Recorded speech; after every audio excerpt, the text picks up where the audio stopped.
Allow me to extend a great and warm welcome to you all for coming along to this event this afternoon. I hope you're going to enjoy a whole series of presentations by members of the team and then stay, importantly, for an adult beverage and a celebratory one at that, where a large shiny button will be pressed by the Regius Professor of Modern History.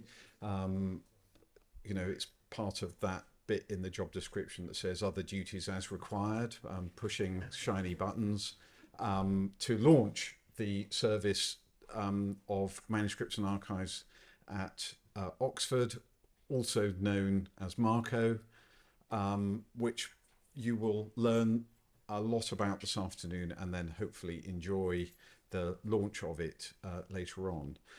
My opening remarks are going to be, you'll be glad to hear, relatively brief, but I think it's fair to say that this is been what Marco, we hope, will deliver is something that has been on the agenda for Bodleian's Librarian for about 420 years.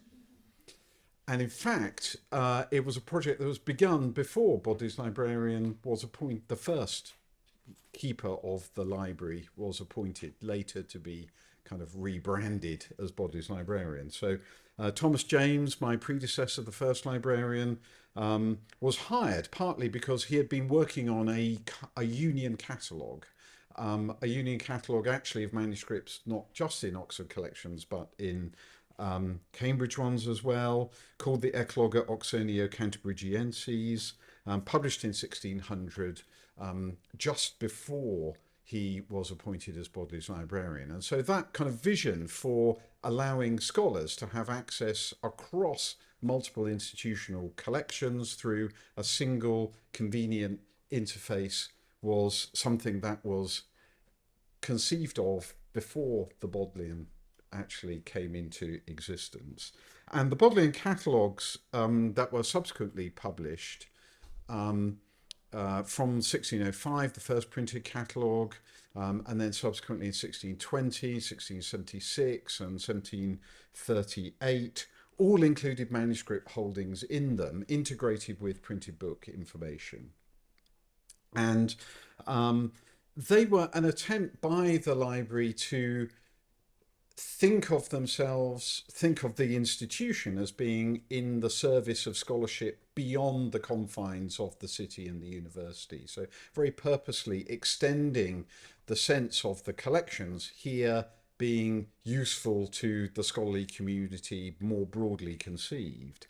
And the 1674 catalogue, for example, was printed in an edition of 1,000 copies. So you get the sense that this was not just for the immediate community here in the university, it was kind of for the Republic of the Learned, or however you might like to think about it. And in fact, they'd sold all the copies by 1693. So this was not, perhaps not a bestseller, but it was something that was well thought of in the scholarly community, well used. In fact, many of those printed catalogues were sold as interleaved copies, and other libraries would use the catalogue as a base file for providing access to their own holdings. They would mark up the interleaved with their own shelf marks for the books that are described in the Bodleian's catalogue. And you actually see that in Cambridge, in Paris, in the new universities of North America. But that sense of manuscripts being in a distinct category from printed book holdings took a little time to break out of that sequence of published Bodleian catalogues. And I guess the landmark of that, I mean, there were some manuscript attempts of that. Gerard Langbaine, who later became Provost of Queen's, produced some manuscript catalogues of not just the Bodleian holdings, but also of college manuscript holdings. But Edward Bernard's Catalogi Librorum Manuscriptorum Angliae et Hiberniae, etc., 1697, was a landmark publication for extending, I guess, the project that Thomas James, if you like, had begun in the late 16th century, published in 1600, to provide an overview of manuscript holdings across private and institutional collections in the UK. That described 30,000 manuscripts, almost 9,000 of those in the Bodleian, and a further 2,500 in college libraries. So you get the sense, and that project was very much an Oxford project. It was very much rooted in the university. Bodleian staff were at the heart of that project, and it continued to be a resource, well, really right up until now. It's still, is it not, there's still not a copy, Martin, on the shelves of the manuscript reading room up above us. And one of the other things I was kind of reminded of when I was thinking about my opening remarks today was that manuscripts and archives over perhaps the second half of the 20th century kind of lost status a bit with the printed book. And there was great investment in the systems for producing catalogues of printed books in this library and in many other libraries. The progress on automation was much further advanced, more generously funded, taken much more seriously. Certainly that was the case in this library. And manuscripts and archives have taken some time to catch up. And that catch-up process, I guess, really began in the 1630s. And it's taken quite a long time until we're here today, and there's still some way to go. But I think, again, reflecting on that, there have been points at which that lagging behind has become a major issue in the state. So the Secretary of State, Sir Joseph Williamson, wrote to my predecessor Thomas Hyde in the 1670s complaining at the state of manuscript cataloguing in the Bodleian. I don't think that it's high on the current Chancellor of the Exchequer's agenda or the Home Secretary's. It would be great if it was. And I'll come on to another moment in a moment later on.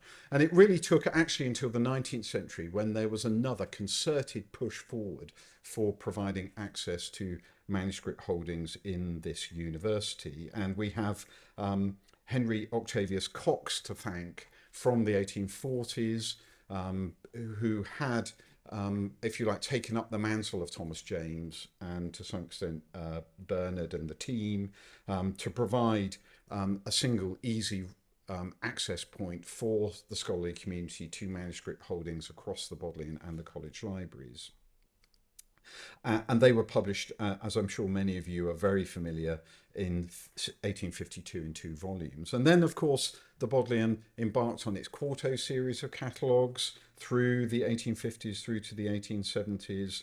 And it took another kind of moment of kind of state awareness of the lack of proper, good, high quality access to manuscript holdings in Oxford to provide the next great leap forward. And that was the arrival across the road of Theodore Mommsen, who famously came to consult a manuscript and was delivered the wrong one.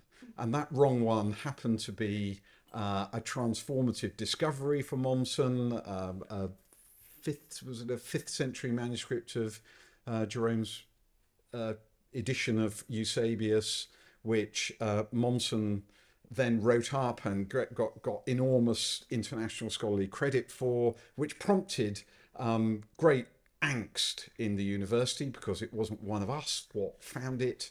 And there were letters, there were leaders in the Times newspaper bemoaning the state of Oxford's cataloguing infrastructure for manuscripts. And that prompted the curators of the university libraries, and we're joined by one of the current successors to that august body here today, to do something about it. And that something about it was the summary catalogue. And the summary catalogue, published between 1895 and 1952, was, you know, that phenomenal leap forward and a great piece of scholarly infrastructure, not just for this library, but for the whole scholarly community. And I think that that process perhaps was succeeded by the efforts on electronic cataloguing of manuscripts, which began in the late on in the previous century. My colleague Mike Webb was very much at the heart of that, the EAD finding aids. And now we find ourselves in a new position, a new leap forward that has taken some years with the arrival of our archive space catalogue, the TEI catalogues, and now with Marco. And again, I think one of the most exciting things about this is the unification of a whole variety of specialist finding aids, because many libraries of the size and complexity of the Bodleian, and particularly in the ecosystem in Oxford, where there are many colleges which have incredibly rich holdings and many of them specialist holdings, bringing them together for the first time since the summary catalogue, and the summary catalogue was just of the Bodleian's holdings, is, I think, a moment to celebrate.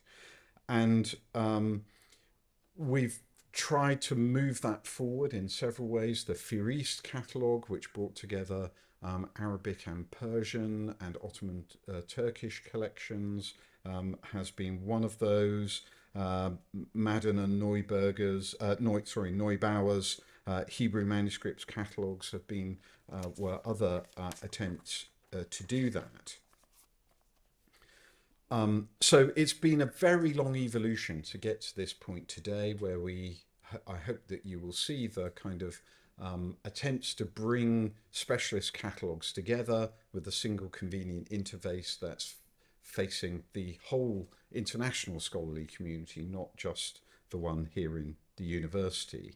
And I think at this moment in time, it's important for us as the university to be able to present, as rich amount of quality information online, to provide kind of trusted information. And so the development, as you'll see, of our implementation of the ARC persistent identifiers is part of that provision of trusted information and permanent access, long-term access.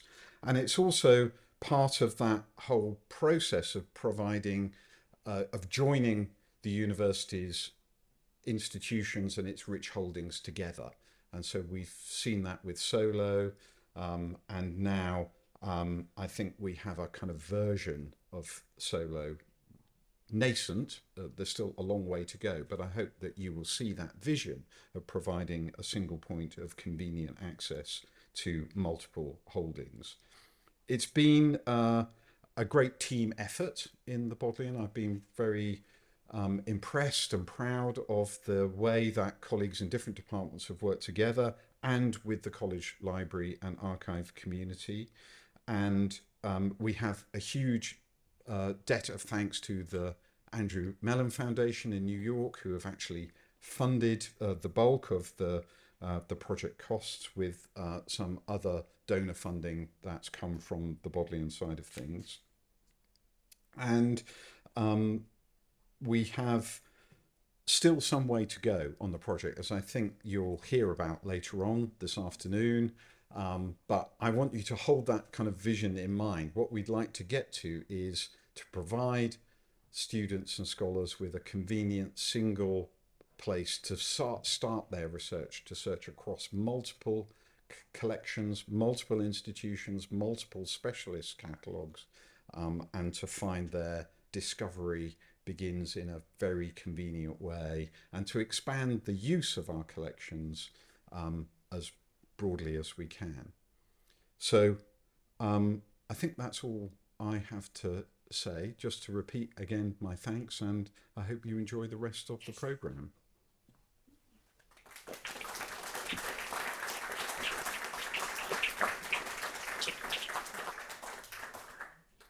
Thank you, Richard. So just before we start properly, just a run through of the schedule. So the first half of this afternoon, we're going to talk about the new system. And then the second half about the newly discoverable content that's been part of this project. And then we'll have a Q&A, and then the all-important drinks reception afterwards. So I'm Judith Seafring, I'm Head of Digital Collections Discovery at the Bodleian, and together with Andy Irving, who's Senior Systems Architect, you're cute, we are going to give you a bit of a tour of the new system, and Andy will talk in a bit more detail about how we built it. So first of all, some background. So Manuscripts and Archives at Oxford University, or MARCO for short, was developed by us over the past sort of 4 years. We started in October 2019, which seems an enormously long time ago. We had previously had a separate scoping project, so it's been, this has been a long time in development. And we love an acronym, so it was part of the Finding Archives and Manuscripts Across Oxford Unique Special Collections project, the famous project, which is, as Richard said, funded by the Mellon Foundation. And the system that we're going to show you today and launching today was developed by Bodleian Digital Library Systems and Services, but it was very much a partnership with Bodleian Special Collections, and by that I mean both our Western Special Collections and our Asian and Middle Eastern collections. So it was very much a partnership. And as Richard has said, the vision is a connected, user-friendly, robust and adaptable digital environment for the University of Oxford's Manuscripts and Archives. So what are the primary aims and outputs that we're trying to do? So this is about launching a new interface, but fundamentally it's also about all of the mechanisms underneath that enables us to do that. And so we wanted to transform our systems for discovery, but also for management of our special collections related data and the way that we go about managing that internally. We want to improve access to and use of this content for researchers. That's primarily what we're doing it for students and researchers to be able to access information about our collections. And we wanted this sort of single point of entry that Richard has sort of set the scene for, that making it easier for researchers to find what they're looking for. We are looking to improve our technical integration of systems within the library. So this is not something that end users will see, but we know that needs to be done, that we need to make sure that our systems are talking to each other in ways that make sense. We wanted to create new content as part of the project, and that's what the second half of this afternoon's presentations will be about, is the new content that was created for this project. And that was really to make sure that we were creating a system that could incorporate this new kind of content, but also when we're creating a discovery interface, it's only as useful as the data that it can surface, and it's only as useful to all of you who'll be using it as to what you can actually find when you're using it. And we're creating this framework with a view to expanding what we can do in the future by incorporating more data. So at this point, I'm going to pause and I'm going to hand over to Andy, who's going to talk a bit more about the technical side. Thank you. Hello. Yes, so it says here that it's brought together data from 11 underlying data sources, which is true, but all of these, of course, are built on the back of decades of work by some people who are in this room and people who have long come before us, and including kind of 2 new catalogues, which will be talked about this afternoon. And our TEI infrastructure is growing and is, one of the primary use cases, I think, of possibly in the world of that kind of level of detailed manuscript catalogue, which is very exciting to bring it together, along with our archives and manuscripts catalogue, which as Osby mentioned. But the real thing for us is the idea of building it around persistent identifiers. The idea of having local catalogues with their own identifiers is not particularly exciting, but it's something that we've done for a long time. And those identifiers change over time. Shelf marks change because we recatalog things and realize they belong in different places. Sometimes because we're changing the language we use to describe our collections. It's something that happens. And so by moving to a kind of a persistent opaque identifier, we're kind of hoping that we'll be able to provide a long-term reference to this material. And a common persistent identifier to each occurrence of the same object is really how this system has kind of approached the object. And so our desire is basically to create a persistent citable URL for the consistent catalog record and for the item that it represents. And that can include the work, the person, or place when we get to that. And it's obviously a work in progress, but we are happy to be able to launch with it covering our 11 resources that we've mentioned. And if you are keen on them, they will be citable and resolvable globally, including in the kind of global ARC resolver infrastructure that's available. We chose ARCs based on the kind of experience of other institutions and the community support that's built around it, and hopefully will provide a long-lasting kind of answer to that. The software stack itself is not particularly interesting, but someone will ask, so we'll just briefly mention it. And so we have an orchestration layer that pulls all of our data together. It's held and processed in a data lake, which is a very fancy way of just describing a bucket. We kind of assign identifiers at a catalog level and bring them together. We kind of index things in Solr to be able to search them in our interface, and then the interface itself, which is the thing that most of you will see, and has been kind of a product of a long collaboration across kind of special collections and with the designer. The data lake, there's a diagram here with deliberately too small to read text because it's absolutely not important.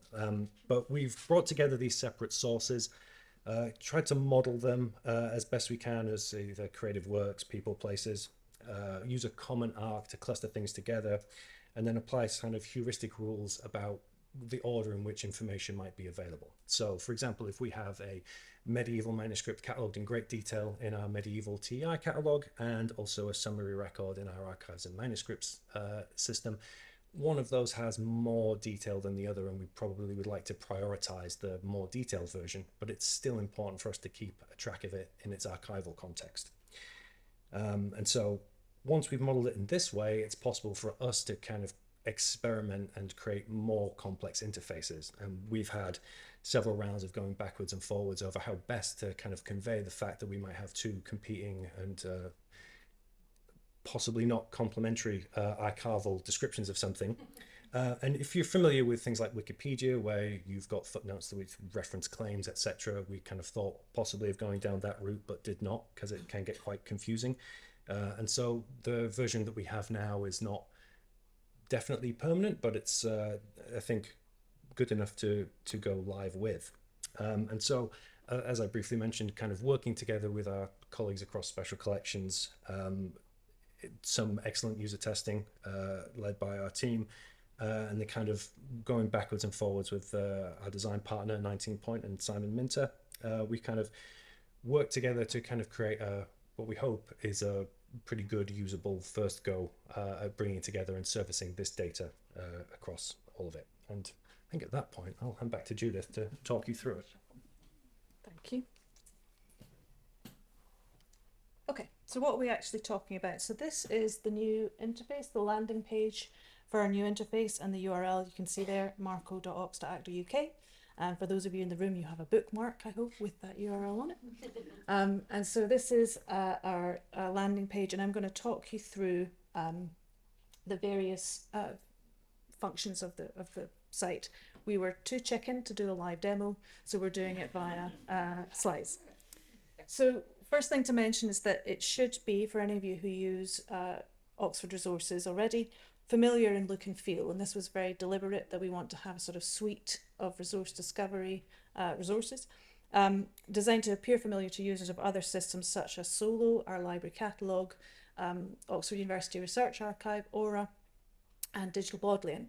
And so you have, a search box along the top, facets on the left, results on the right, the use of icons for different types of information, and also signature colors. So for Marco, this is purple. You might have noted the sort of purple vibe that's going on. And for other resources, that's different. So Digital Bodleian is green, and Solo is blue, for example. So that's why you might be thinking, why is it so purple? And that's why. So I'll just talk you through some main features of the interface, and then a lot of these features will be pulled out and sort of discussed in a bit more detail by some of our speakers later on. So first of all, as you might expect, you can search for an object or a keyword. So in this case, I've searched for MS Cherry 36, which is one of the Bodleian's treasures. And we get the search results on the right and the faceting on the left. So in this case, you can click through from that record to the actual record for that object in Marco. And what it's showing you here in the circled area is that there are records for MS Cherry 36 in 2 different systems that the Bodleian maintains underneath. And that's the medieval catalogue and our Bodleian Archives and Manuscripts catalogue. And so this Marco record is pulling together that information into one place that you can then look at and compare. So if I were able to scroll down, you'd be able to see both of those records in the same place. And then you can, the descriptions do vary slightly. Their focus may be slightly different depending on the perspective of the cataloguer or the catalogue. And in this case, you can then decide which interface you want to jump out to see the full record. So you can go and see the record in its native interface. Now further down that same record, you will find collection contents. So the MS Cherry 36 is part of the Cherry manuscript collection. And so at the bottom here, it will take you out so that you can see it in the context of its archival collection, as well as its individual record. And you'll see at the bottom as well, links out to how to request the item. So if you want to order it up to the reading room, you order that from the TEI catalogue. If there's a digital surrogate, and then people associated with this object, and I'll talk about that in a moment.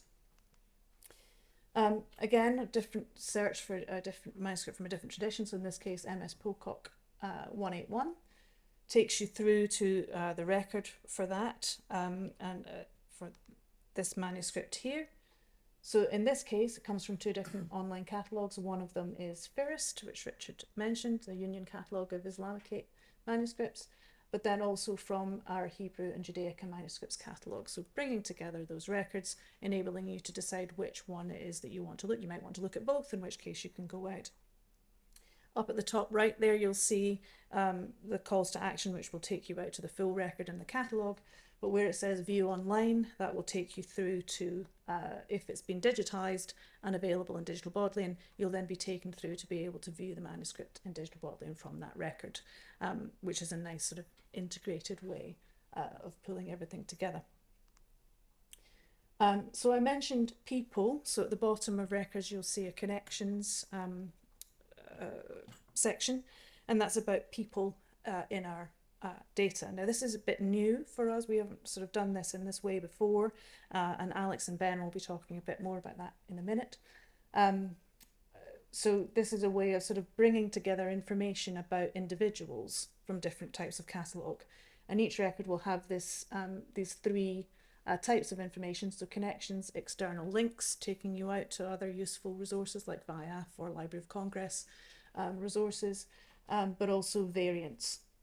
So in this case, you have 4 sources of information about Avicenna, and many variants of Avicenna's name in our data. And this is something that actually was in user testing, that users were very positive about, being able to see that complexity and understand that there are a lot of variants. People aren't called the same thing in different traditions. And an important point is that if you search for one of those variants in whatever language it is they're searching for, you will get to the record for that same individual. So it's really about trying to pull together that information in useful ways. And that's been a very sort of complex and sort of detailed work that Ben and Alex will be able to sort of shed some light on later. So this is people.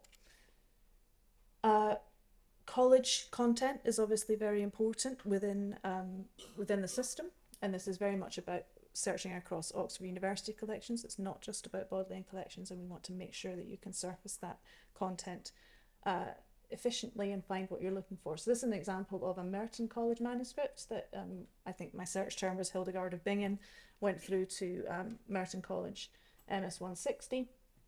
Again, this is in our underlying medieval TEI catalogue. The record is surfaced and you can go off to that full record. It's badged as Merton College, so trying to be unambiguous that this is it's not a Bodleian item, it's a college item. And again, and Alison will be talking a little bit more about some of the college stuff in a minute, I think. And again, if you go to view online, you can go off to see that item if it's been digitized. We offer a digital Bodleian service to colleges, so 15 college members of our service, where we surface digitized collections on behalf of those colleges. And if those links are there and that data is in the catalogue, we're able to then point users through into that, which is a good thing, I think. So that's where we've got to. And I think it's important to remember that this is both an endpoint, we're launching something, but we're also just beginning. And I think Richard gave a flavour of that too in his opening remarks, is that it's taken us quite a while to get to this point, but there's a great deal more that we can do. And the original vision of this project was really that we understand Oxford is complex. Knowing where things are held, even within the Bodleian, is hard for anyone coming to Oxford or anyone looking for our material from outside of Oxford, and that we need to try and make that as simple as possible. So it's about trying to sort of democratise access in that sense, is that you shouldn't need to know how Oxford is organised to find anything, and you shouldn't need to try too hard. I mean, you might have to still try a little bit hard, but not too hard to find things. And so we're trying to make it as easy as possible, and we'll be iterating that in time, and in response to user feedback. So what do we know that we need to do or that we want to do further? I think cataloguing is absolutely essential. So the only way that we can make useful discovery resources is if we have good quality data underneath it. And I think a lot of the subsequent presentations will really highlight the importance of good data and lots of that data. And we simply can't do that without our specialist curatorial colleagues to be able to do that cataloguing and surface as much data as possible. And this isn't just about cataloguing. I think we hear a lot about digitisation and the importance of digitisation, enabling people to access images of resources, but you can't do that unless those resources are described. And we should be thinking of this as a sort of integrated programme of work that we can move forward with. We will need to continue to integrate new catalogues and data sources. So we're working with 11 data sources currently. We will be expanding that because there are some, I'm sure many of you in the room are aware that there are many materials that are completely uncatalogued and that have no cataloguing infrastructure to support them, even if they were. So we need to be creating that infrastructure. We will be looking, for example, at creating a new TEI infrastructure for East Asian collections. Will be next on our list within my department. But once we've created that, that itself will then have to be integrated into Marco so that you can search across all of those things. So this will be an ongoing process of integrating new catalogues and new data sources. And I think what would be both essential and wonderful would be if we could get some collaborative cataloguing and digitisation efforts going. Especially with the colleges. I think we've created this framework where we have both a way of delivering digitised content on behalf of colleges, but also those metadata services, because what we want to do is create that kind of integrated framework that make it easy for researchers to be able to find what they're looking for. But also, gardens, libraries and museums content is something that we should think about too. There are archival and manuscript materials held by the museums in Oxford, and ultimately we should be thinking about, well, how, if I'm a researcher, I don't care really whether an item is held at the Pitt Rivers or at the Bodleian. I just want to find that manuscript and go and look at it. So let's figure out how we can make that work. And then I think Andy touched on the ARC identifiers, but this the sort of data principles and the identifiers that are underpinning this work is something that we're going to really have to extend beyond the type of catalogues that we've worked with so far, but also into new types of data and new systems, and continuing to think using that same sort of what's most useful to the end user principle and expanding that beyond just the resources that we've done so far. So that is all that we're going to say at this point. We're be delighted to hear from all of you with feedback on the resource once you've started to play around with it. This is our email addresses. Do feel free to get in touch if you have any hard questions. This is Andy's email address. You're very welcome to send him any contact. And now I'm going to hand over to Alison, who is going to talk to us a little bit about a researcher perspective on all of this. So thank you. So thank you so much to Judith and the organizers for inviting me along today. So I'm giving a short presentation on how Marco will be of huge benefit to a range of researchers across academic and public audiences, in keeping with the Bodleian Libraries 2022 to 2027 strategy of sharing knowledge and inspiring scholarship. I will additionally touch on the exciting potential of Marco for the wider university community and college archive and library collections. So in my professional role as an archivist and academic training as a historian, I have a great understanding of collection discovery tools like Marco and the needs of their users. Until now, it has been a research task in itself, as Judith was saying, for university members and external researchers to search across Oxford's richly varied manuscript and archive collections, each supported by these separate catalogues and databases. Marco is designed to act as a search engine to link the user to these individual systems in one interface, a form of Google for special collections, if you like. This is particularly useful for searching types of works produced across time periods and places of production, such as scientific texts or artist books, as well as providing an overview of historic collections now divided across a number of curatorial teams, such as the Ashmole and Dowse collections, both containing a wealth of archive and manuscript materials. Each catalog entry, as we've just seen, features metadata for the physical descriptions of materials, as well as these tagged headings, persistent identifiers of related people, places, and subjects to ease the user's searches for similar materials of interest.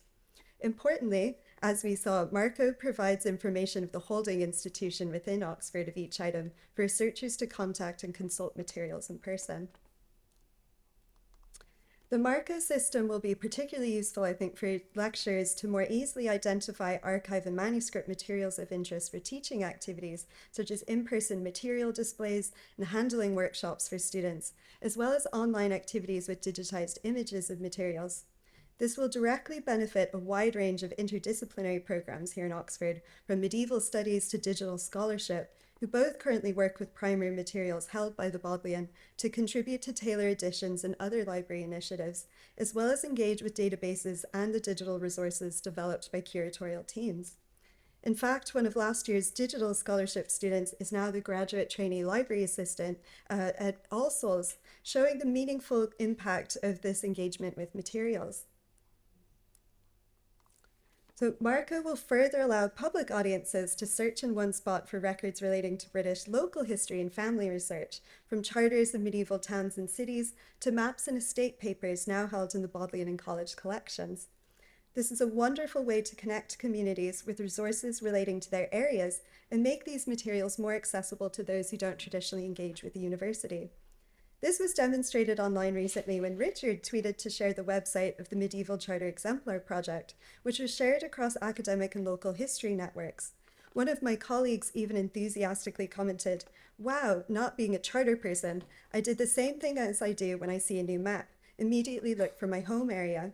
The nuns of Littlemore were very busy for a few hundred years."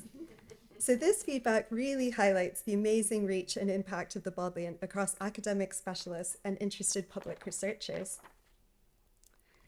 Finally, I want to touch on the exciting potential of Marco for Oxford College collections in my role as an archivist for both St. Peter's College and All Souls College.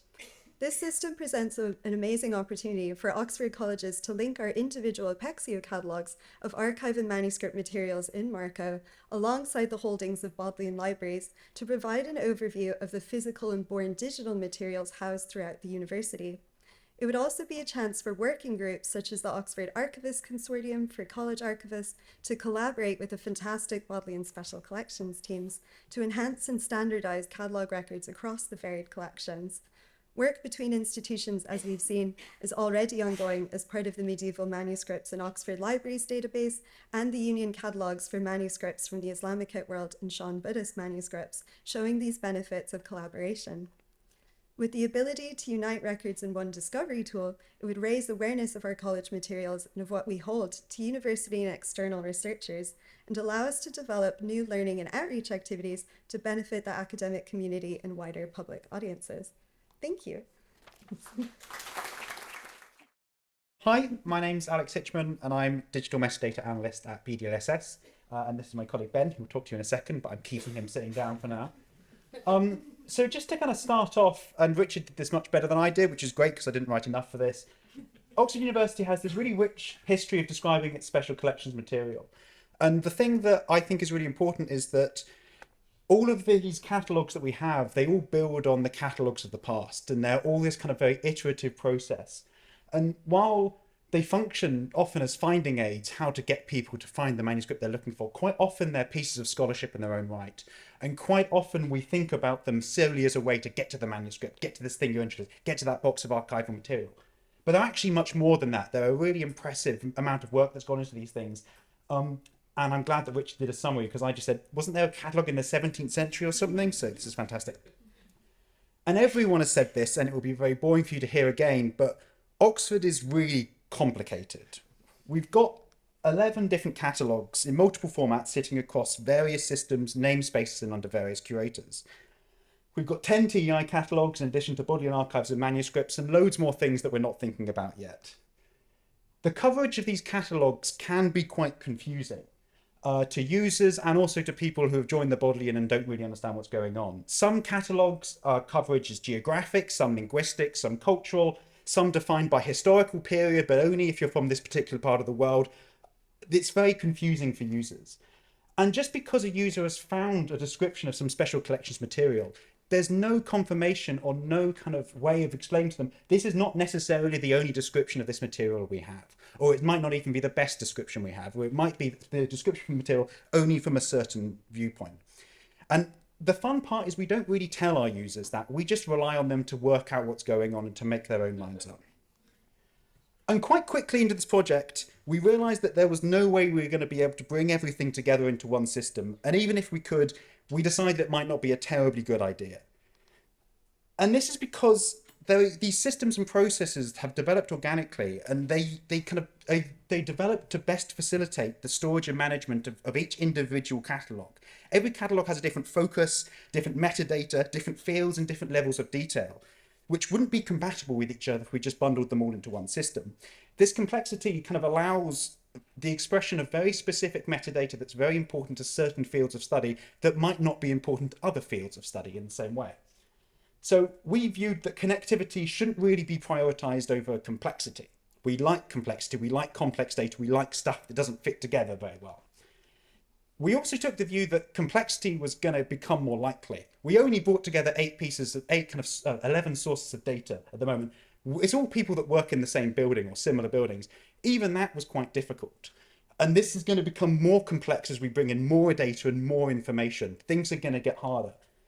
And there's also this element to which complexity can be a really good thing. It's good that colleges have their own kind of cataloguing system. It's good that they feel to have their own way of dealing with data, and that we're not telling them how to do stuff, because they know what's best for their own material. They have looked after it for long enough. We don't need to come and say, you need to do it this way. So we kind of really got stuck on this idea that we don't need to bring everything together in one system and just treat it like it's one thing. We need to do something a bit more clever. And one of the main things we kind of came to is there's this idea that, I've just scrolled down. Different communities of users are interested in different things about the same object. And sometimes they might disagree about why that object is important or what's good about it. That's fine, and we should embrace that. So I've got an example here, which is that here's a manuscript description of MS Pocock 181. Judith showed it earlier, but I just want to say I sent that to her. So here is it in Theorist, which is our Islamic catalogue. It's also described in our Hebrew catalogue, right? And it can be described in two places, makes, to me, complete sense. It's Hebrew characters, but some of it's in Arabic, right? So it's interesting to both cataloguers, but they have very different perspectives on it. One is specifically interested in the Avicenna piece of work. This comes in the third part. And the Hebrew one is interested in the entire manuscript because it's in Hebrew characters. It's going to be interesting. Now, it's very difficult to say one of these is better than the other because it depends what you're interested in. Here's another example, the Goth map. Oh, sorry, I just flipped it away. You can roll it back if you want. I'll send you a picture later. You're in the flow. This is the Goth map, and it's a manuscript that's medieval, and so we'd expect to see it in the medieval TEI catalogue. And we do. Hooray, fantastic. But it's called the Goth map, and the reason is because it was given by a chap whose name I've completely forgotten, but his last name is Goth. Richard Goth, fantastic. And it also has an archival context, right? And if you're interested in collecting manuscripts and the kind of the way that topographical prints were ordered, you'd be much more interested in understanding it in an archival context than you would be thinking about it as a medieval TEI record. So all of this is to say that different communities might understand the same object in different ways, and they might have different information that they want to capture about an object. And one of the points is that as a discovery service, we need to make sure that we can send people to the most relevant resources for the kind of research questions that they want to answer. So I had a cold earlier this week, and I did these slides while having a cold, so this is where things get a bit weird. So I apologize for this.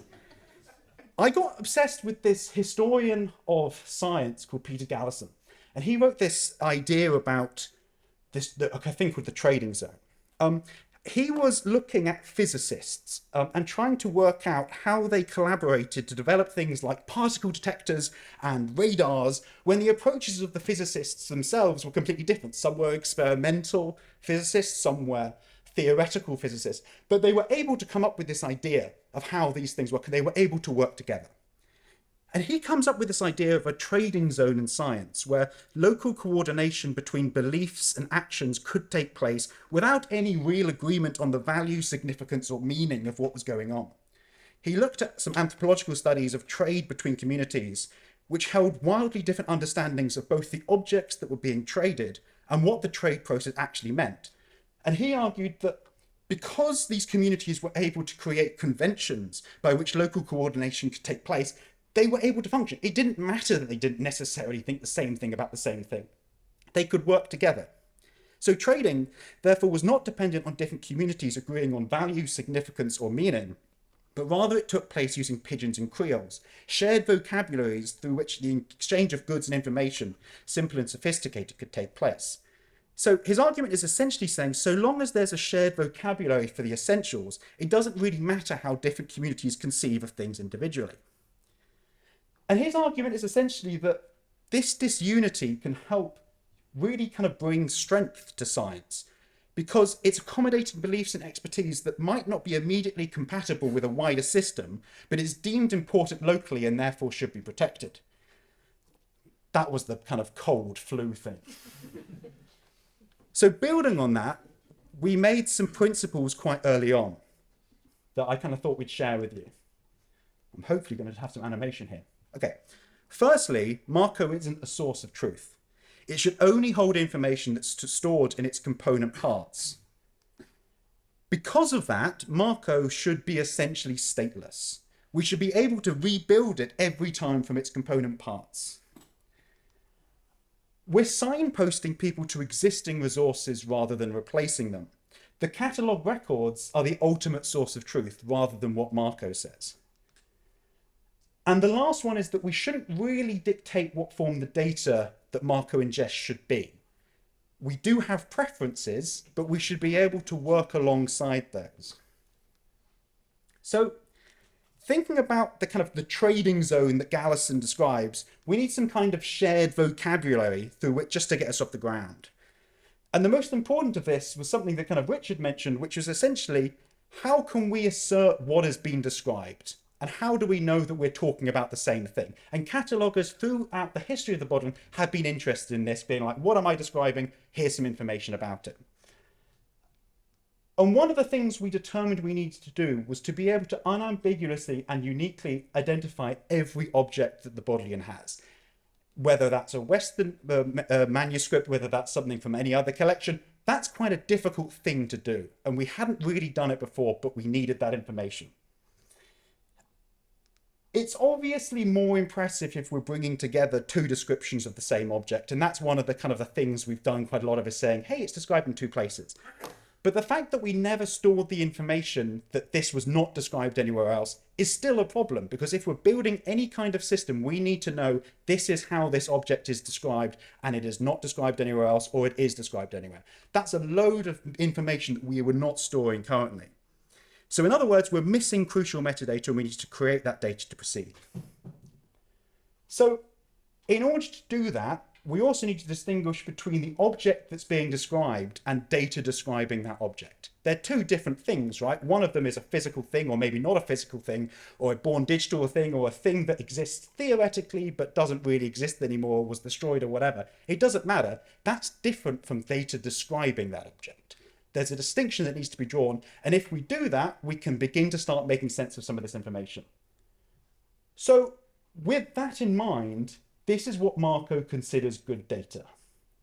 The first of which is an unambiguous and machine-readable way of identifying what object is being described. The second is an unambiguous and machine-readable way of identifying each source of metadata. And the third is an unambiguous and machine-readable way of clustering authorities. So that could be persons, places, works, or anything else that we can think of. So the unambiguous and machine-readable way of identifying what object is being described, we're calling this an intellectual entity. And this could be a manuscript, or a box of letters, or a born digital object or archive, or a manuscript that once existed but no longer does, or an entire archival collection, or a single sheet from a manuscript. It doesn't really matter. All that matters is that this is the only way that that specific thing is identified within the Marco namespace. It can be used to refer to anything about an object, big or small, irrespective of whether or not the rest of the object has also been identified. So, for example, we could apply something like this to a single page of a manuscript. We could apply it to an entire collection. It doesn't matter, as long as it's the only way we're ever going to refer to that manuscript. The second thing we needed was an unambiguous and machine-readable way of identifying each source of metadata. So we're calling this kind of a catalog record, but it can be anything. It's a collection of data about an object from a specific source. So this could be a medieval TEI record, or a record from Bodleian Archives and Manuscripts, or it could be something more complicated. So, for example, it could be an entry in the summary catalogue, or another printed catalogue, or a metadata record on an electronic enlightenment, or EMLO, hi Miranda, or any other digital humanities project. It doesn't really matter. So if we do that, it allows us to answer questions like this that we couldn't really do before. So what information do you have for MS Rawlinson B333? We had to say, right, we've got a medieval TEI catalogue, and we've got a Bodleian Archives and Modern Manuscripts catalogue record, and we've got a facsimile. I think there's an entry in the Tanacorta catalogue. There might also be something in the summary catalogue, and there's a record in MLGB3, whatever that is, and probably something else as well. And we can bring it all together by saying it's all talking about the same thing. All this same thing is being communicated with you. And we can link to that thing, we can link to that identifier, and in the future, when I pull my finger up, we can do with the rest of them as well. So how does this actually look on Marco? So I'm not going to show you kind of slides from the actual kind of Marco end, kind of front end, but this is kind of what the data is looking like. So for example, on the top, we've got some information that we've passed from the medieval TEI record, and we've kind of associated with various things. We're saying, right, this is basically the title. We'll use that as the title. This is the name, what they're calling the shelf mark. These are some date statements we've got. These are the persons connected. And at the bottom, we've got kind of Bodleian Archives and Manuscripts where we've got similar information. It's slightly different, but it's still useful to have that information available for users because they might be interested in it from an archival context. We don't necessarily know. The complication is that all this data, all this bringing together stuff, is dependent on people knowing what am I talking about and what am I trying to say. So we've done it with a lot of work with bringing together multiple descriptions of the same object. We've done a lot of work with bringing together lots of descriptions of the same person in different catalogues. There is an added complication, which is that occasionally catalogues can refer to the same person more than once. And this is what Ben's going to talk about when I give him the thing. So I'm just going to talk some specific examples from the Hebrew and Judaica kind of catalogue. That's what I've been working on, because there's a wide variety of Hebrew manuscripts. Through the kind of catalogue search, you can look for over 500 manuscripts, many of them available as digital facsimiles to view. And there are more manuscripts that exist that can be added to this collection. And so maybe you're searching manuscripts, but maybe you're also searching for people who are the author of these manuscripts or feature some way in these manuscripts, in some way in the description. Because as we saw earlier when Judith showed us, you can look for specific people and it'll take you through to that person listed in the kind of Hebrew catalogue. What makes it a bit difficult is, as Alex was just saying, is that sometimes, as can happen with, particularly I think with people who have names which can be written in both kind of Roman characters, but also in different characters, say, for example, Hebrew characters, we end up with multiple entries, and these people have many variants, as we also saw with Avicenna. So, for example, say you wanted to search for the very famous medieval Jewish philosopher and scholar Moses Maimonides. That might be the name you search, but there are other things you might search for depending on how you know of it, what you're looking for, what you think might be the most helpful way to look for someone. So you might search for Moses ben Maimon, which is a Hebrew name depicted in kind of Roman characters, Latinized. Then also Rambam, which is kind of an acronym essentially that describes him too. And then we've got both of those in Hebrew. So that's Moses ben Maimon and Rambam there underneath. So there are several different things that you might try searching for if you were looking for Moses Maimonides. And if you typed in Moses Maimonides, amazing, you get a fantastic long list of manuscripts in the Hebrew collection that he's associated with. So this could be incredibly helpful as an incredibly long list to find what you want to look for. But if you searched with a different thing, say for example you searched with Moses ben Maimon in using Hebrew characters instead, you'd get just this at the top. You'd get 3 instead. And those do feature on the list previously, but theoretically they might not. Like you get 3 and one of them could be just on this one. And the one below is actually to do with Rambam. That's the word at the front, reading from right to left over there. You get just one again, and it's different from the Moses ben Maimon that we have above. So we've already, depending on who you search for, you're getting different results, and that's very, very unhelpful if you're trying to search something, and doesn't work for a system where you should be able to look for one person, it'll take you somewhere, and you know who you're getting, you know who they're connected with. So a lot of my work has been to try and disentangle all of this. So currently, you can see that. This is 3 different people in the kind of authority file already. So, or 2 here, person 115 and person 156. And then if Rambam doesn't seem to have a person entry at all, so what we can do is then combine those. This is taken from the authority file and have lots of variant names and give them a specific ID that you can see at the top. This is actually, as you can see, this is their VIF number as well, which is the Virtual International Authority file. So all these things are linked through to a wider database, and then these can be kind of linked through to where people like Maimonides may appear on Theorist, or where other people may appear on Medieval as well. So you can join them together and connect them, and so you know that when you type in any of the names, and any of the variants, it'll find it, and you'll get the one person, you won't get anyone else, and you'll get all the list of the manuscripts that they're involved in. So that's one. I just want to give another little example, just to kind of. So this is a company called Duran. It's basically you can see here that there are 5 different person entries here. Some of them in Hebrew, some a combination of Hebrew and English. This actually refers to 2 people. There are only 2 people here. One of which is Simeon Duran, and the other one is Profiat Duran, who's called. Well, so his name is actually. But what's confusing is his name is actually Isaac. We've got Isaac as well. But what's confusing is that even where there's written in English, you can see person 491 is Simeon, and then person 680 is Profiat. And then person 681 is also Profiat, but the Hebrew is different. So this is already a slightly confusing system of events where, depending on who you search for, depending on how well you know Hebrew, because maybe you're not an expert in reading Hebrew, but you're interested in the manuscript, you can really find it very confusing to who you're searching for, and this can end up being a nightmare, of course. So again, the key thing is to work out who they are, connect them with the broader kind of link. So both narrowing down the entries we have, but also connecting them to known entries elsewhere in places like VIAF as well. And so we can end up separating them out into 2 specific places, and you can connect them and give them a specific ID number that refers to that person across all of those variants. And it's this kind of work that happens all over the place, that's still happening, to try and bring these things together to make it very straightforward and simple to search for people and know exactly you're getting and the manuscripts thereafter. I'm going to hand back to Alex now. So thank you. Carrying on from this is kind of the work that Ben has been doing over the last kind of couple of months, which is really important stuff for building any kind of infrastructure on top of. This work is absolutely essential. And it was amazing when you started and it turned out you could read Hebrew, and it was so much easier than me desperately trying to use Google Translate and working what was going on. But just to kind of finish the picture and to say how this ties back into Marco, Maimonides appears twice in Hebrew manuscripts so far. It appears in Firist, in MLGB3, and Medieval Manuscripts and Oxford Libraries. And we can bring them all together under one arc, one identifier that we can say, right, you're interested in all these things. Let's just join them all up to this arc. And without restricting the ability of these individual curators and catalogers to make their own identifiers and work on their own data as well.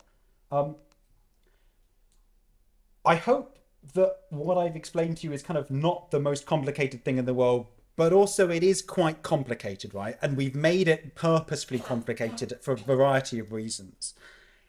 The first reason why we've done it like this is that we wanted to have as low a barrier to entry as possible. One of the problems is when you bring lots of information into one system, you have is that immediately you need to say, right, you need to work under the way we do things. You need to think about this in this particular way. You need to think about it things way. You can't do like that over there because we don't do it over here. We really don't want to do stuff like that. And so one of the things we kind of had this idea is that we don't want systems to conform to our data standard at Marco. We're not that interested in telling people how they should structure their data. All they need to do is store a string somewhere in their metadata record. That's all we need, and then we can do the rest of the work. This is particularly important when considering material outside of Bodleian infrastructure, because quite a lot of the time, the exciting thing that Marco is hopefully going to be able to do is talk to college collections as well. And we don't want to say, you need to conform to how we do things. We need to be reactive, we need to be respectful, and we also need to work with the data they have. And so this is why using this kind of system means that it can be as low barrier to entry as possible.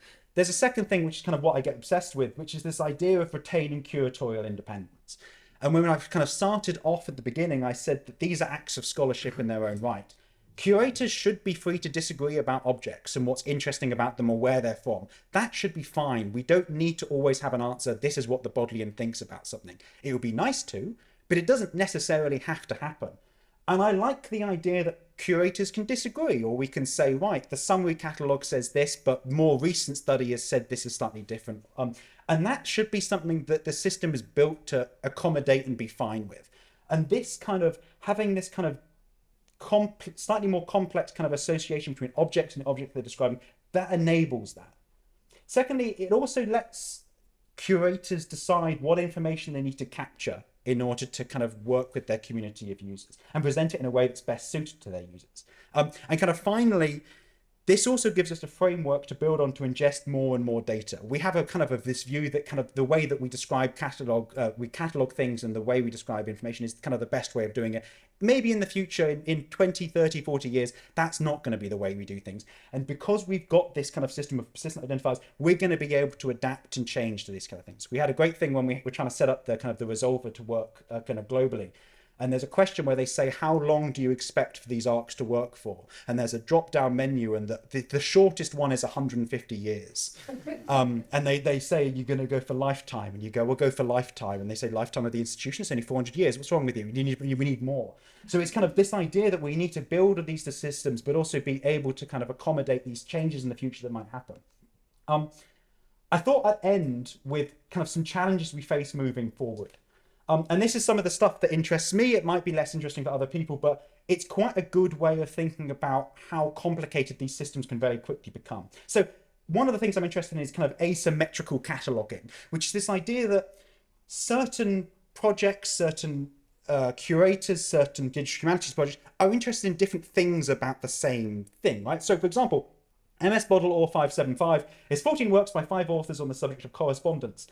But the same thing also appears in an archival collection, the Laudian collection, which is a letter referring to the sale of sugar and other commodities used as a wrapper to 2 rolls belonging to Archbishop Laud. So the archival record would not be correct if it didn't include the fact that Folio 24 also was once used as a wrapper, right? But we don't want to get to a stage where we're saying you can't say that because actually we refer to this as 14 works by 5 authors on the subject of correspondence. Archivally, that's not the important thing. What is important, it was that used as a wrapper. And the second example is the correspondence of John Wallis. we kind of catalogued the kind of the deliverable unit, right, which is kind of a lot of the time we did it, catalogued the deliverable unit, which is this box of kind of correspondence. And it's not exactly the same as MS-AD D105 folio 37. Now, we know that one of them probably exists within the other, but it's not exactly the same. And so we need to build a system which is enabling people to say, right, this is not the same, but it is connected, but we shouldn't force them to say, right, I need to catalogue every single letter within that box, because that would take forever. And the other challenge we face, I think, is ingesting older legacy data and presenting this to users in a comprehensible way. It's very difficult to explain to kind of users why this thing may have been catalogued 100 times, 4, 5, 6, 7, 8 times. But it's also very interesting for users to understand that. And quite often when you go to the reading room, you'll ask for something, they'll look it up in the summary catalogue, because you would, because it's there and it's a really amazing piece of scholarship. We need to be able to explain to users, hey, you found it in the summary catalogue. It's also available on Medieval TEI catalogue. It's also available elsewhere. We're already doing that, but I think we need to kind of integrate that more. I think that's all I've got, but I was going to leave you with this kind of image. This is what I've been talking about, and essentially the idea is to have this way of referring to an object and a way of linking other things, metadata about that object, and creating something like this. Now, for context, this is one thing. On Marco at the moment, we have about 227,000 of these spokes. So we've got quite a lot of them, but hopefully it's going to be quite an enjoyable ride to kind of begin to start connecting them up. That's me done. There's our email address if you're interested. So the Bodleian's collections of medieval and early modern charters began to take shape in the 17th and 18th centuries, when the collections of people like Anthony Wood, Thomas Tanner, Richard Rawlinson entered Oxford institutions. These are all people who are better known today perhaps as collectors of books, and that in itself I think is revealing about the priorities the library has had over the years, but they were also enthusiastic collectors of documents. And as is often the case, the collections that we find in the Bodleian today are the result of what has been built up from earlier collections, each with their own distinct histories and reflecting individual interests. So Anthony Wood, the historian of Oxford, built up a large collection of deeds particularly relating to Oxfordshire. He acquired a large part of the muniments of Christ Church College, including those of religious houses used to endow the college. So Oseney Abbey, St Frida's Wides Abbey, Tunbridge in Kent, Wallingford in Berkshire, to name only some of the most important. Thomas Tanner, in contrast, collected most of his material while he held ecclesiastical offices in East Anglia, so his collections mostly relate to Norfolk, Suffolk and Essex. Richard Rawlinson's collections mostly relate to Yorkshire. He acquired the collections of Ralph Thoresby, the antiquarian and historian of Leeds.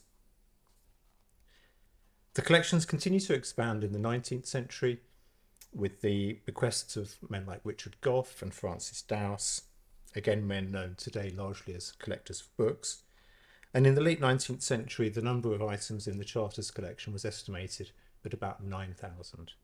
It continued to grow through the later 19th and 20th centuries, through purchase, through the library's increasing acquisition of family papers, and as items were placed on deposit. And particularly important, perhaps, for our purposes, was the deposit of Christ Church of its entire medieval archive in 1927, with the result that the archive, which had previously been split between the Bodleian and the college itself, was now reunited in the Bodleian.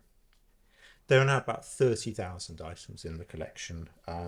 Perhaps no surprise that Oxfordshire and the neighbouring counties are particularly well covered, but as a result of Thomas Tanner's gifts, East Anglia is also very well represented, and there are good collections for Yorkshire and Lincolnshire as well, rather less for many other counties such as the South West, Wales or the far north.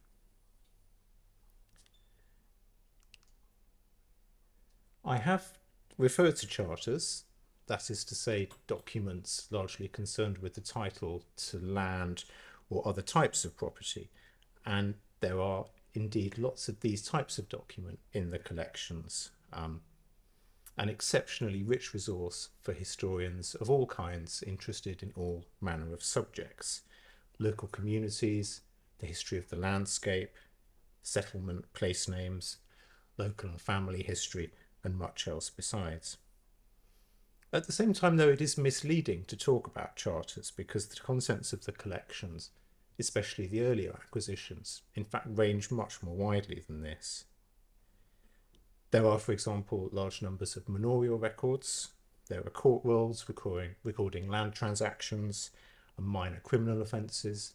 There are manorial account rolls recording land use, crops grown, animal husbandry, repairs to buildings, important series of monastic accounts. There are wills, marriage settlements, family letters and papers, including papers of the Paston family. There are ordinances of craft guilds and religious fraternities, including some in Middle English. A series of documents relating to the English administration of Normandy in the 15th century, a series of payments from the English royal wardrobe in the same period, records of lay taxation and clerical taxation, and numerous other types of material. There's a table of the price of bread from the 15th century, and there is a blank license for the appointment of a midwife.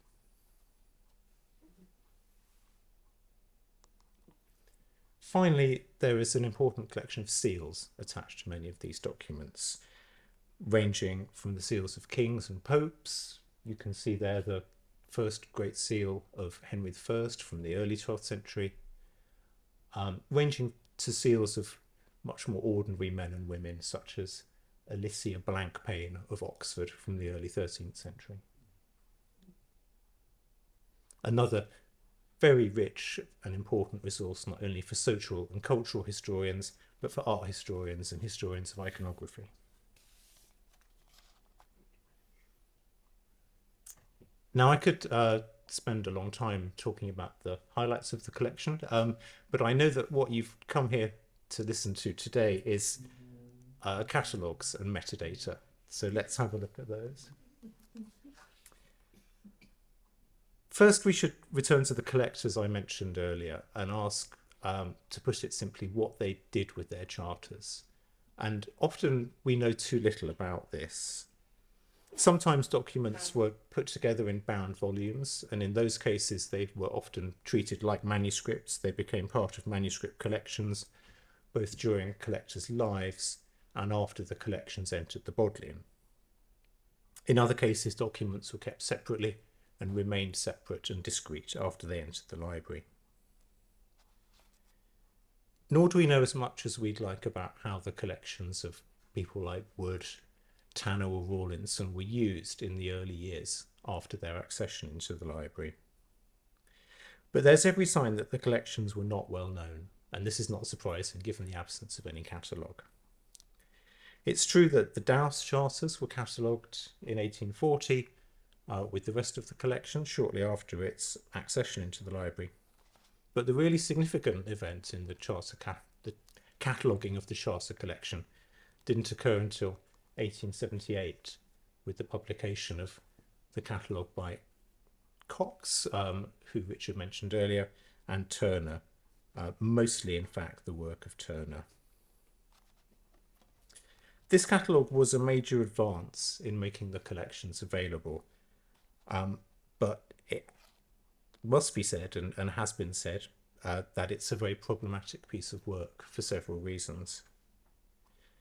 The first is the decision taken during the cataloguing process to rearrange the entire, the variety of collections into one body of material organised topographically by county and then by place. And you can see here part of the section for Suffolk, which was mainly created from Thomas Tanner's collections, but you can't tell that from the catalogue itself. So those collections were rearranged without, in most cases, recording any information of their original provenance, and it's resultingly very difficult to reconstruct the history of those collections now.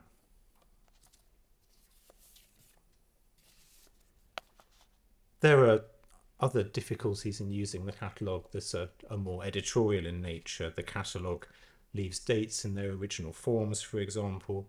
It leaves many place names unidentified and identifies others incorrectly. And it was not always accurate.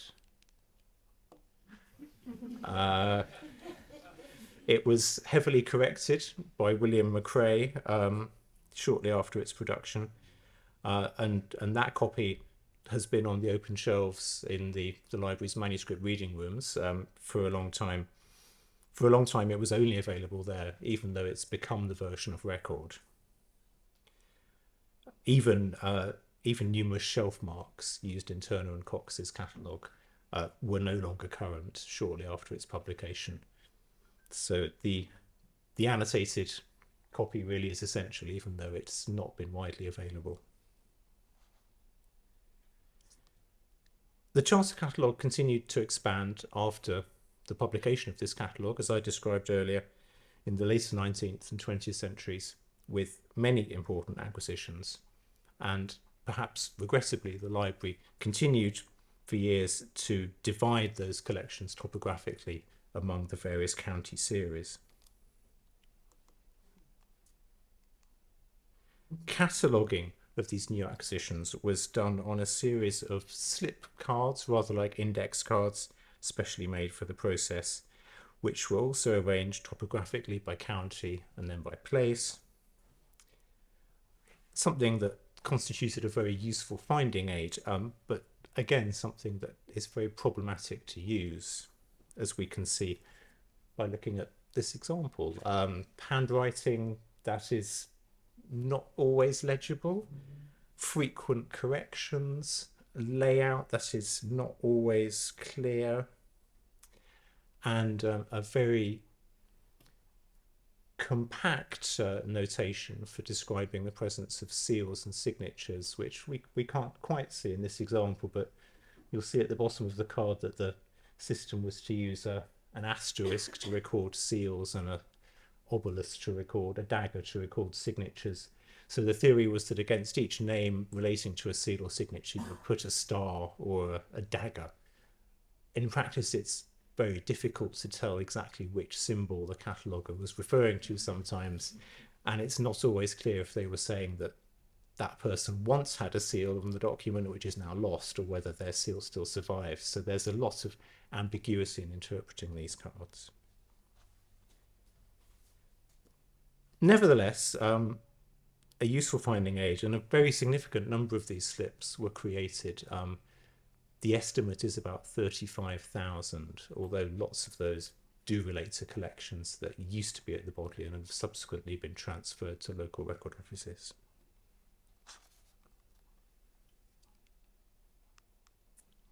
The charter slips, together with the annotated version of Turner and Cox's catalogue, were reproduced on microfiche in 1992 by Chadwick Healy, and the prospectus, which described the slips as a previously inaccessible major research resource, was entirely justified, and it was a very significant publication in the history of the library's use of technology to make its collections more accessible. But in fact, even the 327 microfiche that form the collection didn't provide a complete guide to what we held in the library. First of all, the microfiche did not include the library's manuscript hand list of seals, which had been compiled in 1916 with extensive later additions up to the middle of the 20th century, and which, when it was created in 1916, described over 3,500 seals. You can see from the slide that the descriptions don't conform to modern scholarly standards, but they're nevertheless a significant advance on what had been provided in Turner and Cox's catalogue. And it's a resource which, until now, has remained confined to the library, and which many scholars have not been aware of, even those with a particular interest in seals. The other resource not to be included in the microfiche was the catalogue of the deposited deeds of Christchurch, created by Noel Denham Young in 1931. The indispensable guide not only to the Christchurch deeds, but to the related material from Anthony Wood's collections, which had come to the Bodleian via the Ashmolean from Anthony Wood. That described 2,000 items, I think, from the Christchurch collections, and probably the same number from the Bodleian's collections. But in fact, Denholm Young's work itself was not a complete guide to the collections, because for some important series, in particular the archives of Oseney Abbey, he simply provided a concordance to the published edition of the cartulary by Herbert Salter, and that's what you can see on the left-hand side. So, you know, that just tells you that Oseney 1 was printed in Salter. That's number 5, for example. So if you don't happen to have Salter to hand, it's not terribly helpful. And his treatment of the St. Frida's records was quite similar in some cases, just referring you to the published volumes. So you would ideally have the 6 volumes of the Oseney cartulary and the 2 volumes of the St. Frida's cartulary to hand as you worked through Denholm Young's catalogue.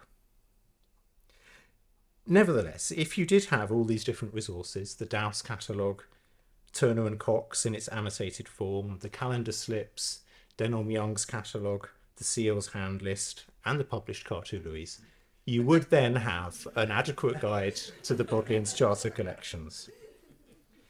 Even then, in fact, you might still want the Bodleian summary catalogue to give you information about the history of the collections, and you might want access to a good place name dictionary or several, since the identification of place names across the various resources was very variable.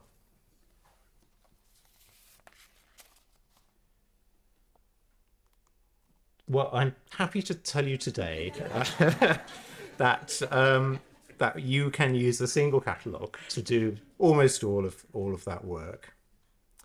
And I ought to thank 2 people in the audience who did the bulk of work for that, my colleagues Tuya Ainon and Helen Watt, who've done the bulk of the heavy lifting to create that interface. The challenge in creating the catalogue was essentially to include as much information as we could from the different hand lists and finding aids that I've described in the time that we had available. And remembering that some of the information was very difficult, challenging to convert into electronic form in any automated fashion.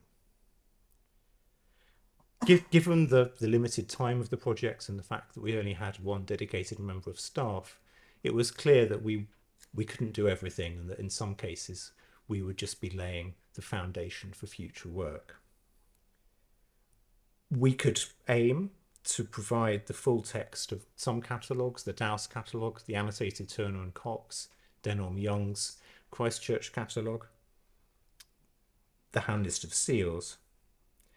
But with the tens of thousands of handwritten calendar slips, it was clear that a full transcription was out of the question. All we have aimed to do in those cases is to provide a short summary containing the places and dates involved in each document. So that shows you a record for something described in the annotated Turner and Cox, where we've provided the full text. This shows you something from the calendar slips, where we just have a short summary with the place and the date.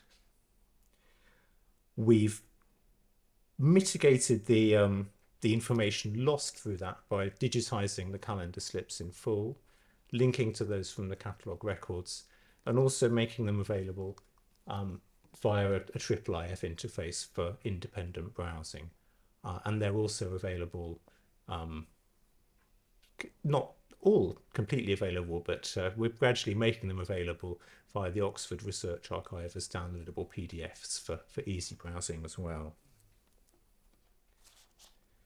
So this is a resource which has opened up the collection to researchers, but we do recognise that there's considerably more work still to do, and we're looking forward to engaging with the community about what to do next, how to prioritise enriching and updating the catalogue, what role there might be for crowdsourcing and involving local history groups and local history societies, how might digitisation of the collections fit into that, and how can we build on a pilot digitisation of the Suffolk charters that's been generously funded by the Suffolk Institute for Archaeology and History.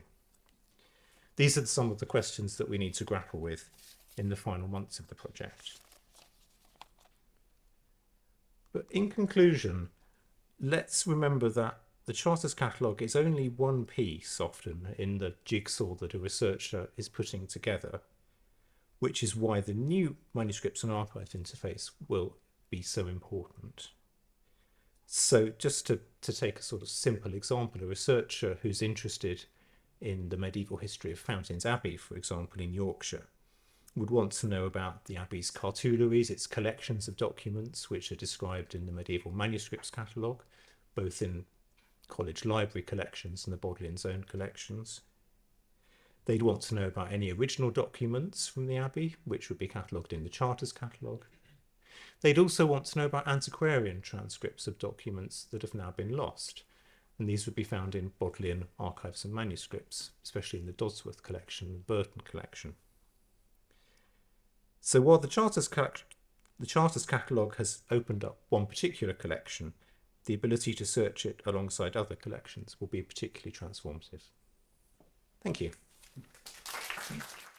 Good afternoon, everyone, and thanks very much to Gillian Everson and Judith Seifring for inviting me to speak today at the launch of the Marcode Search tool, which is a very exciting moment, I think, for all of us who work with manuscripts, and of course thanks to the Mellon Foundation for making it possible.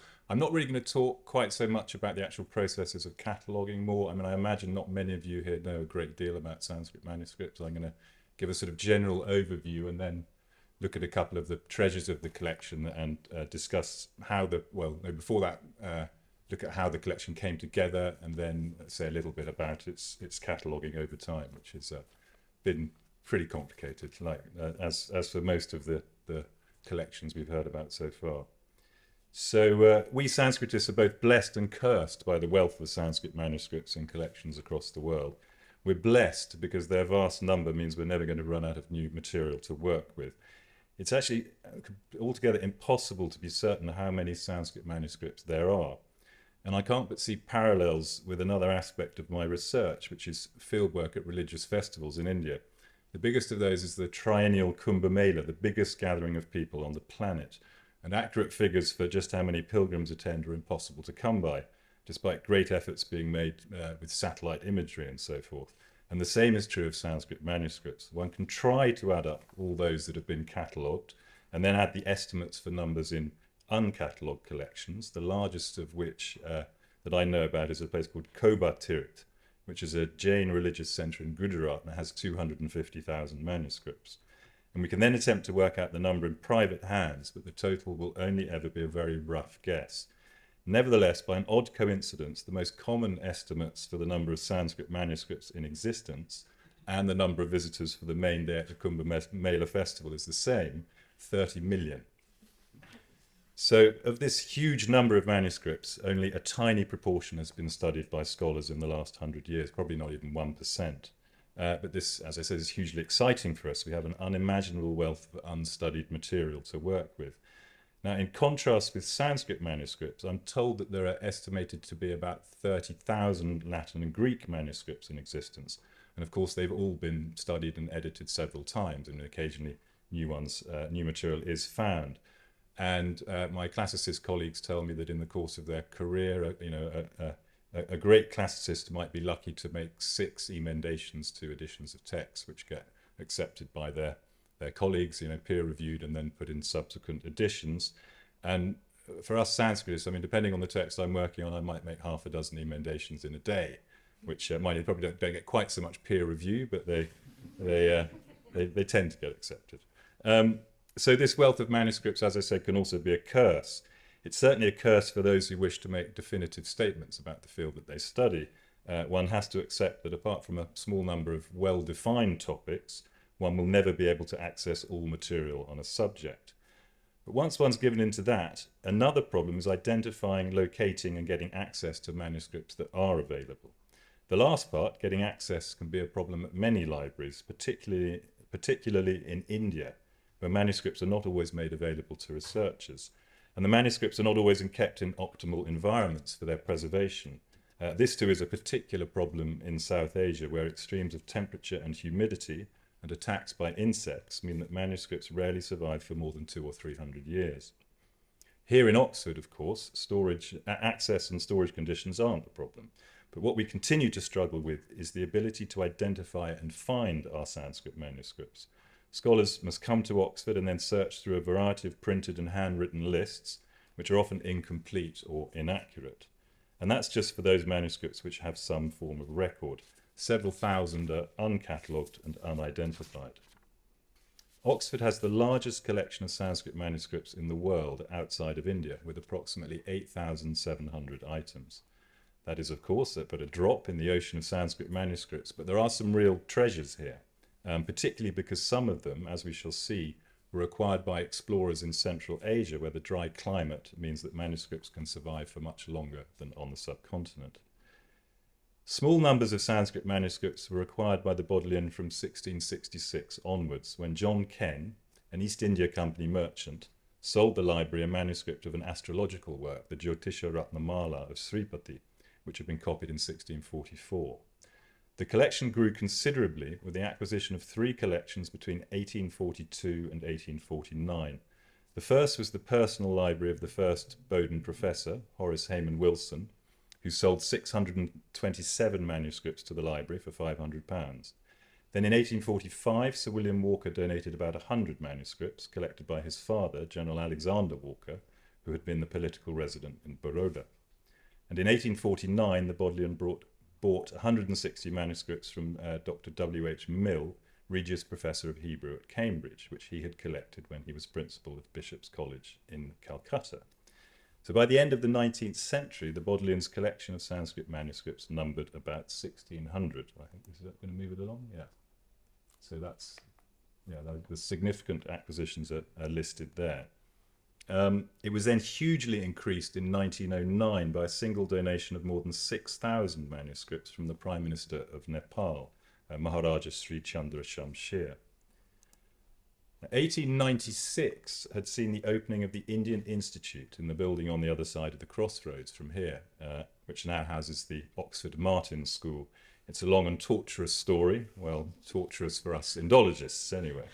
The Indian Institute, which was the brainchild of Sir Monia Williams, the second Bowdoin professor, had its own collection of Sanskrit manuscripts, so separate from here in the Bodleian. And it mainly consisted of donations from Monia Williams himself, and then from the Reverend S.C. Malan and from Major J.S. Law. Monia Williams's collection contained an important group of Jaina manuscripts procured in 1878 through Professor George Buhler during his time in India, before he became Professor of Indian Philology at the University of Vienna. And then in 1911, a very interesting collection of 368 manuscripts, mostly in Sanskrit, acquired by the celebrated Hungary-born explorer and scholar Sir Mark Aurel Stein during his visits to Kashmir between 1888 and 1905, was deposited with the Indian Institute Library, and this collection included some rare manuscripts on birch bark. In 1927, the Bodleian took over the management of the Indian Institute Library, thus adding to its collection of Sanskrit manuscripts. And I think there. Yeah, so we don't know the exact number. Well, perhaps we could find out through archival research, but I haven't got there yet. And then other small but important collections of manuscripts in the Bodleian are those donated by Reverend F. Gmelin, Rudolf Hernler, the famous Indologist, who we'll hear a bit more about, and the fifth Bowdoin professor, E.H. Johnston, which he actually acquired from the well-known American Tibetologist, Walter Evans Wentz. And then the final significant donation to the Bodleian Library Sanskrit manuscript collection was 60 Jaina works from the estate of the great scholar Simon Digby. And several aspects of Digby's wide-ranging scholarship have informed my own, and I was delighted to meet him just one time actually on the stairs up to the old new Indian Institute Library which was at the top of this building and no longer gone. And then he took me for tea and shared lots of material with me, which I'm still mining, because that was in 2009 and he died in 2010. So he gave 60 Jain manuscripts. So we've got a total today of about 8,700, as I said earlier on. Now I've told you this rather dense and no doubt partial potted history of the coming together of the Bodleian Sanskrit manuscript collection, partly in order to show you how complicated and fitful it was. Now I'll turn to the cataloguing of the collection. Until now, this too has been somewhat haphazard and remains very incomplete, as I said at the beginning. 2 catalogues of the Bodleian's collection of 1,621 Sanskrit manuscripts were published in 1891 and 1905 by Professor Thomas Aufrecht for the first one, and then Professor Moritz Winternitz and Arthur Berridell Keith. In 1912, the Journal of the Royal Asiatic Society published a hand list of the 368 manuscripts of the Stein collection, the ones that were found in Kashmir in Central Asia and were deposited in the Indian Institute Library. And there's still an ongoing project under the directorship of Professor Jonathan Katz to publish subject catalogues of the Chandra Shamshir collection, so the collection of 6,000 manuscripts from Nepal given by the Prime Minister. 1 volume on astrology has been published to date, with 2 on epics and hymns ready for publication, and 1 on philosophy almost ready. For the remaining manuscripts in the Bodleian collection, which number about 6,000, we have only partial hand lists with basic information, and for several hundred of them, perhaps many more, we have only a shelf mark. Their contents are unknown. So this is where the Marco and famous projects come in, and I must say I have to congratulate whoever made up those acronyms, because I mean it's an important part of funding applications, I know, and I don't think they'll ever be beaten. Now, one of the Sanskrit world's leading codicologists, Dr. Camillo Formigatti, who was the Clay Sanskrit librarian here at the Bodleian, has, together with Dr. Barbara Sloikova, who's here today, they've made a significant start on the cataloguing of the Sanskrit collection, a painstaking process, as I'm sure many of you here know better than I do, using the protocols of the Text Encoding Initiative, which ensures that the data will be usable by scholars, archivists, and cataloguers for the foreseeable future. So the 169 manuscripts catalogued to date include some of the greatest known treasures of the collection, as well as some that would have been almost impossible to find had it not been for Dr. Formigatti bringing them to light. I'm going to show you images of 3 of the collection's best known manuscripts, followed by a lesser known manuscript that I've used in my own work. So first of all, we've got the Bauer manuscript, which is probably the most famous one in the collection. So there's what you get if you search for it through Marco. And then I think it's only about 20 have been digitized. Is it that few? I think it's only 20. So we only get images of 20. So I'm just showing you that sort of rather limited my choice. And so there's, if you click through, so you can see it's in not bad condition, seeing as that's from the 5th or 6th century. And rather than tell you about it myself, I'll read out what Camillo, his catalogue entry. So I've got one more. We can go a bit closer. There we go. The so-called Bauer manuscript, one of the oldest surviving Sanskrit manuscripts, dated between the 4th and the 6th century. This birch bark manuscript consists of a combination of 2 manuscripts, a larger and a smaller. It was written in early Gupta script by 4 different scribes and contains 7 different texts on topics ranging from medicine to divination. The manuscript was recovered from a stupa or vihara near Kutcha in modern-day China, close to the main group of caves of the Min-Oi of Kumtura.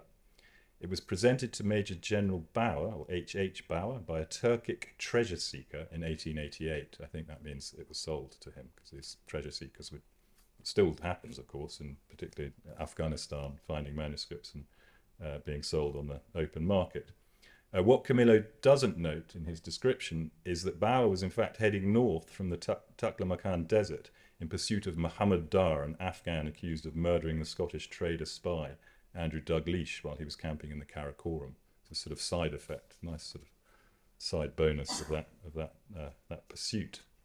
So the next one I'm going to show is the Weber manuscript. Again, there's the catalogue entry. And there's the manuscript itself. So Camillo's description. The so-called Weber manuscript consists of fragments containing 8 different works, an astronomical text, various Buddhist works, a hymn in honor of Parvati, a vocabulary, a medical text, and some unidentified texts. They are written in early Gupta and Brahmi script and paleographically date between the 5th and 7th centuries. They are one of the earliest specimens of Sanskrit manuscripts written on paper. So as I said, in the subcontinent, paper manuscripts really don't last more than 200 or 300 years. You have to get copied and copied and copied and copied. So getting these old witnesses And we find quite a lot actually coming from that region, and they're really important sources for particularly Buddhist traditions, because other than that, the manuscript tradition is best represented in Sri Lanka, where of course the humid conditions really mean that they last even less time than in parts of the subcontinent. The fragments were recovered from a stupa or vihara near Kutcha in modern-day China, so like the Bauer manuscript, and then came into the hands of the Moravian missionary F.F. Weber, then residing at Leh in Ladakh, who sold them to Rudolf Hörnle, who then, he was here in Oxford actually, and he did the first work establishing what the manuscript said and what it was about. Okay, and the third one of the more famous witnesses is much later. It's called the Shiksha Patri, so it's much more recent than both the Weber and the Bauer manuscripts by over 1,000 years. And it contains, among other works, a text called the Shiksha Patri, which is a key work for the Swami Narayan tradition, a Hindu sampradaya started by Swami Narayan in the early 19th century in Gujarat. And it continues to grow from strength to strength, the Swami Narayan sampradaya. It's perhaps best known in the UK as being responsible for the construction of the magnificent Sri Swami Narayan Mandir in Neasden. Now, until recently, well, actually, I wrote earlier, and then I made some inquiries. So this manuscript is still held in particular reverence by the tradition. We'll see why I say still in a second, since it's believed that it had been in the possession of Swami Narayan himself. So the fact that he touched it made it of particular religious value, and that he had then presented it to Sir John Malcolm, the governor of Bombay, a month before the Swami's death in March 1830. This appeared to be confirmed by this unsigned inscription in the flyleaf. I don't know if you can read here, but at the top it says presented by Swami Narayan. Okay. And in addition, the date in the final colophon of the manuscript bundle, so the entire manuscript, which you can see here, down there, the penultimate line, corresponds to the 20th of March 1824, 6 years before the death of Swami Narayan. However, as was revealed by the doctoral research of a former doctoral student of mine, Dr. Avni Chagh, the manuscript is composite, i.e. it consists of more than one text bundled together, and the part of it which contains the Shiksha Patri was written at a different time than the text found at the end. So this one, which is a different work altogether, you see I've written at the top, the Prarthanashtaka. Okay. The Shiksha Patri's colophon, which we have here, very clearly gives a different date, and it's further back in the manuscript. It says it was finished on the 1st of July, 1830, 3 months after the death of Swami Narayan. But Dr. Everson informs me that despite Dr. Chagh's philological sleuthing, busloads of Swami Narayan devotees continue to come to the Bodleian to have darshan of the manuscript, so she can't claim impact yet for her research. Okay, now finally, I'd like to show a manuscript that in many ways is of much less interest than the ones I've shown you, the three I've just shown you, but it's been of great use to me in my research, along with half a dozen others in the Bodleian collection, in which yoga texts, the history of yoga is my sort of main area of research. They're very well represented. And this is a manuscript of a text called the Hatra Pradipika, which is a text on physical yoga methods composed in about 1400, and which went on to be the most influential work on the subject. I'm currently working on a joint UK-German project to edit the text from over 250 manuscripts, which is another story, quite a project in itself, quite difficult, and this is one of them. We're able to locate it thanks to it having been noted from a hand list in a catalogue of manuscripts of yoga texts published in India in the 1970s. We didn't actually identify it from the hand list ourselves. And so one can only wonder how many treasures remain buried in the collection of Sanskrit manuscripts. The work on the online catalogue, started by Drs. Formigati and Sloikova and funded by the Mellon Foundation, has shown the way forward for bringing them to light, but it has really only just begun. As I said, there's only 160, 170, I think, of the 8,700 in the collection. So I sincerely hope it will continue through to completion. Thanks very much. Hello. Now, some of the things I'm going to say are going to be, you've heard it all before. The same kind of principles involved in this particular project. I'm working on the conversion of the quarto catalogues, and in particular those that contain the major early modern collections acquired by the library before 1755. Now, these are not the only, this Tanner, Rawlinson and Ashmole are not the only quarto catalogues, but they are the main containers of early modern manuscripts. I'll just mention some catalogue highlights and why these collections, even though there's only 3 catalogues involved in this particular part of the project, they contain some of the most significant collections of papers of the period that the Bodleian holds. And they're a particularly important collection of state papers in some of these collections, which strayed in their early years into the Bodleian Library. And this was long before the National Archive or the British Library had even been thought of. So it's not our fault. And it reflects the Bodleian's preeminent place well into the 18th century as a national repository of treasures. So just to show you some of the things that are in these collections, the Ashmole collection actually was in the Ashmolean Museum until 1860. But there was a big exchange around that time where the museum took all our artworks and, well, not all of them, but quite a number of our artworks and objects, and we got the Ashmole manuscripts in return. They include the papers of Ashmole himself, who was, of course, interested in astrology. He's an astrologer and a herald and an antiquary. And the papers include all sorts of interesting 16th and 17th century papers relating to these subjects, including the astrological and medical papers of John Dee, Simon Foreman and the Napier brothers. And if anyone's really interested in that aspect, they should look at the Casebooks project, which is actually hosted by Cambridge University. But you can see it there. If you look up Ashmole Casebooks project, you'll see a whole lot of work's been done on these papers and how they work. The Rawlinson collection is probably one of the finest collections in the library. There's thousands of manuscripts in that. You've already heard about him in the medieval context, but actually he had a lot of what would have been regarded at the time as modern papers. So he has, for example, 73 volumes of the papers of John Thurlow, who was Cromwell's Secretary of State. Don't know how they fell into his hands exactly, but that's what he has them in his collection. He also has at least 40 or 50 volumes of Samuel Pepys's papers, not the diary, but his papers as a naval administrator. But the Rawlinson collection includes huge numbers of other things, miscellaneous collections of all kinds, papers and journals, literary papers, including amazing anthologies of poetry, some of which contain the sort of canonical texts of some of the famous 17th century poets. And then there's Tanner, again, you've heard of him too. Again, not just medieval collections in here, but the papers of William Lenthal, Speaker of the House of Commons during the Civil War and interregnum periods, and also the papers of Archbishop William Sancroft, one of the bishops who was arrested and put in the Tower by James II, but a key figure in the Revolution of 1688. But his papers go back to the 1640s. So, I just wanted to, there's only 3 collections, but I just want to give you a quick idea of the scale of this project. And I want to stop and just mention again 2 people who've been working on this project. Pauline Soon-Paris, who's sitting over there, has done a huge amount of work in converting all this material into EAD.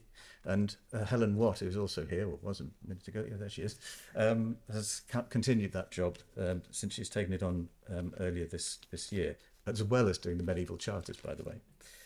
So, just to give you an idea, we haven't completed this project yet. We've completed. There are 4 parts to the Rawlinson collection, for example. There's A, B, C, and D. Each has its own volume and an index. A to C alone comprises 2,044 volumes, but these contain 10,000 separately identifiable items. And this translates, and I say this with feeling, into about 250,000 lines of EAD markup, which I've had to go through to proofreading. I mean, I'm complaining. I mean, poor old Pauline had to actually write it all down, but I've gone boss-eyed just trying to look at it. And then, of course, that's just Rawlinson A to C. The Tanner collection has even more. It's got 266,000 lines of XML in it, and that describes only 500 volumes. But we've identified something like 15,099 separate items within that collection. Now, Ashmole, I'm skipping over Ashmole for reasons which will become apparent. Right, push the right button this time, we might get the right thing. Well, just before we go on to the boring bit about what the markup and all that, I just thought I'd remind people why these papers are interesting and significant. I wouldn't like to give you the impression that the collection's entirely made up of pictures. It's just that that somehow looks better on a slide. So there we are. What you can see here on the left there is a plan of the Dutch raid on the Medway in 1667, and it was actually sketched by John Evelyn, the diarist, and sent to Samuel Pepys, who had asked for some kind of description of what had happened. So that's a quite interesting collection there. There's Pepys's famous shorthand. You can see that in a document in the Rawlinson collection. And on the right, I just found the signal book, which is quite a nice thing. I'm not sure if that's Pepys papers or not, but it shows you again there's a huge number of naval papers in the Pepys collection. And carrying on the picture theme, really, just to keep you entertained. One of my favourite manuscripts in the entire collection is this one on the left, which is the Peter Mundy's journal of his voyage around the world, or especially to Southeast Asia. This is actually a self-portrait, not a flattering one by any means, and he's grabbing a sea lion by the tail, and he describes that sea lion in the accompanying text. It's an extraordinary manuscript, an absolutely marvellous thing, written in the 1640s, 50s and 60s. And then this is just on the right there. There's a slightly dodgy-looking character lurking in the margin of MS Rawlinson C169, which is actually a collection of papers relating to the court of the Palace Verge, or Marshalsea, dating from 1679 to 1741, made by a clerk of the court who obviously got bored and decided to draw a sketch of probably one of the officials or something like that. It's just a reminder of what there is lurking in the collections when you've got a chance to look at them in detail. But also, I mean, it just shows you too. I mean, the legal papers of the Palace of the Verge or Marshalsea, Court of the Palace of the Verge or Marshalsea. I mean, they will be held in other repositories in London, perhaps London Metropolitan Archive or National Archives, possibly. And it just shows you that this is beginning to bring these things into a wider context. Now, we get onto the nitty-gritty, which is how we converted these things. As you see, the Ashmole's catalogue, published in the 1840s, I think this one, describes itself as descriptive, analytical and critical. But you could also say it was sort of verbose, idiosyncratic and downright peculiar. And so we've had to take on various, well, we haven't taken this one on yet, as I'll explain in just a moment.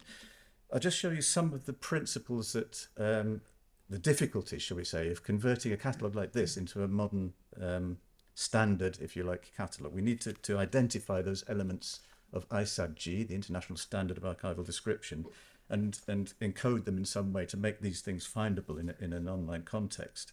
And this applies to all the Quarto catalogues. You'll notice straight away that there's no introduction. So you'll launch straight into this catalogue. There's no attempt to explain who Ashmole is, why he's got these manuscripts, what the collection contains, anything like that. So that information, fortunately, was retrospectively added in the summary catalogues.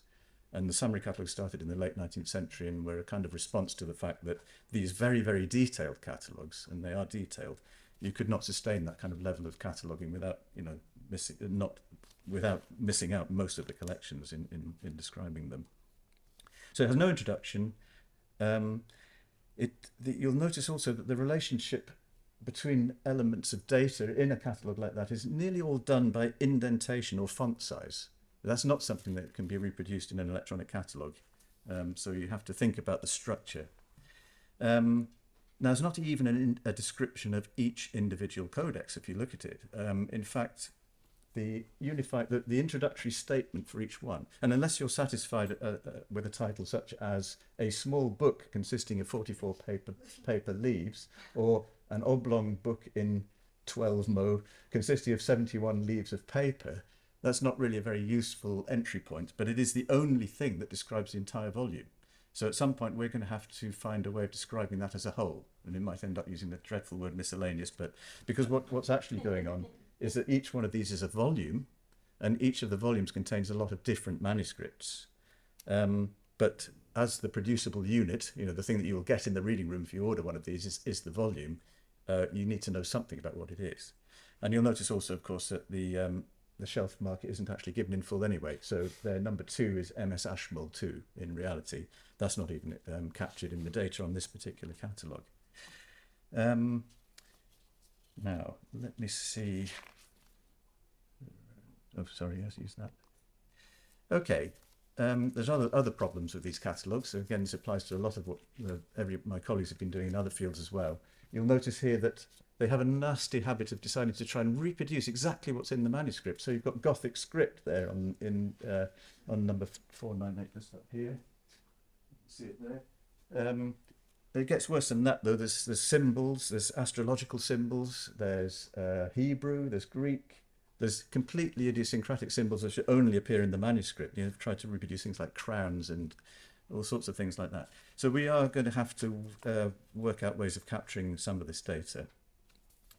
Now, there's another problem with these old legacy catalogues, is that they're not necessarily entirely accurate. Now, they're also quite judgmental, shall we say. So this one is written in a rude hand by a person unskilled in composition, it says there. I've underlined the passage there. We now know that that was written by one of the Tredescants. It's in his handwriting. So that's the kind of information that will need to be fed into this catalogue.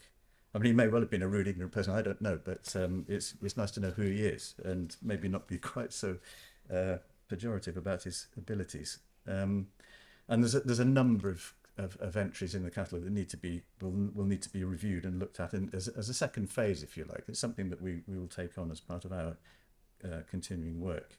And the other problem is that you get this kind of thing, especially in collections of letters. Here's MS Tanner 36.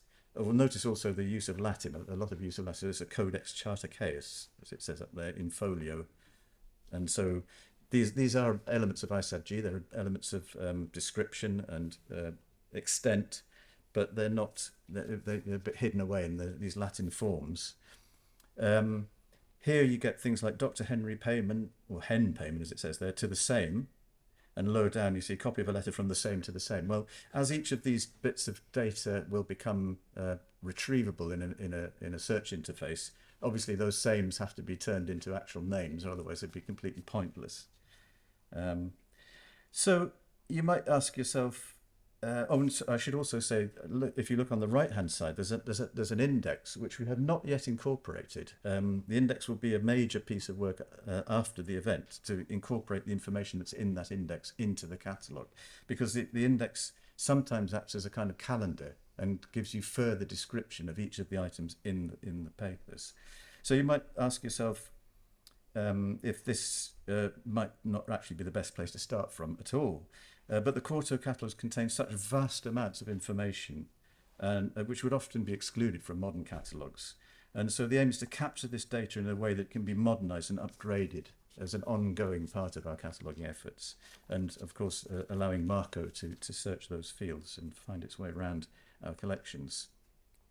I'll give you, just to kind of round off what I mean by that, here's an example of a catalogue entry for Rawlinson A195, which is one of the Pepys volumes. And you'll see there's a letter, it mentions a letter from William Bagwell. I've arrowed that, dated 1668, I think. I can hardly read it here. Can you read it up there? Yeah, it's not too bad. So it tells you an interesting piece of information about that letter, that he's talking about the sailing quality of some ships. Right, okay. If you go to the index of the Rawlinson catalogue, you'll see that there's nothing more to be said about that letter, but it does tell you who this William Bagwell is, because he's the carpenter of HMS The Prince. So that's information that isn't in the main catalogue, and it's the kind of thing we need to be able to integrate that index into the catalogue. And looking at Alex, is Alex still here? Yes, he's the man. He's done a fantastic job in converting automatically some rekeyed text of these catalogues into EAD format, just using scripts to reckon. We're hoping that the magic will continue with the index, but that's an ongoing conversation, so I won't hold you to it, not yet. So it does tell us who Bagwell is. Now, when we've converted this, and this is a piece of Pauline's work here, converting the quarto catalogue to EAD format, you'll see that the structure is now much more regularized. So all the essential data elements are captured in this encoded archival description, which is the cataloguing language we use. And there's William Bagwell's letter in the middle, but that leaves a space to put in the index entry should it be appropriate to do so, we can put what's called a control access term in there and link the data in the back of the book index to the actual entry, because the back of the book index is virtually useless in an electronic context, in a digital context.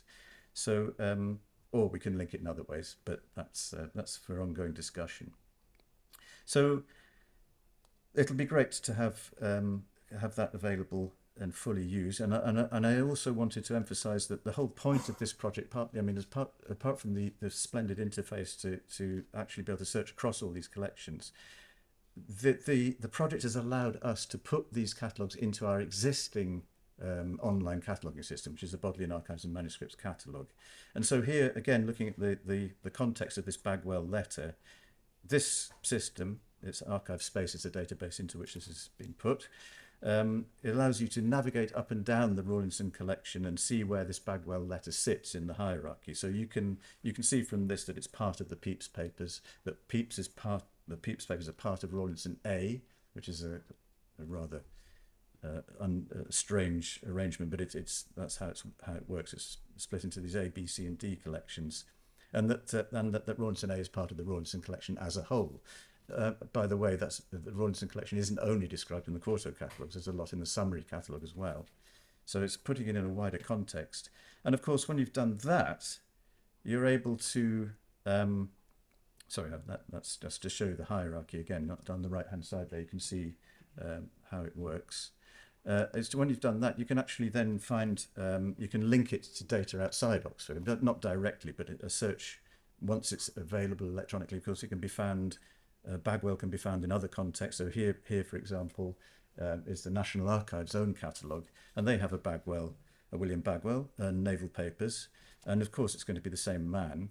And of course it is, because Rawlinson's Pepys papers would, in the natural course of events, have ended up in the National Archives, whereas a lot of the Navy papers are there in the Admiralty collections. So that's what we're doing. We're putting it all back into a world where it can be discovered much more easily. And so thank you very much. That's really all I wanted to say on that subject. Thank you, everyone. So that's the end of our presentations for this afternoon. And I hope that you can see from the first set of presentations the sort of complexity of the system. We love complexity, as we heard earlier. That huge amount of dedicated effort from a whole load of people in the library, some of whom are no longer work in the library, and I'm happy to see some of them in the room today, which is wonderful. But it's really been such a collaborative effort across teams, and has taken a huge amount of dedicated and specialist skills and expertise to get us to this point. So thank you to all of these wonderful people who have contributed to this project over the years. Thank you to the steering group who have helped keep us on course throughout. To all of our speakers this afternoon, I think it was terrific to hear both about the technical work and this wonderful content that you can now discover in all sorts of different traditions. But also, of course, our colleagues past and present, and all of you for your interest in this project. So thank you so much.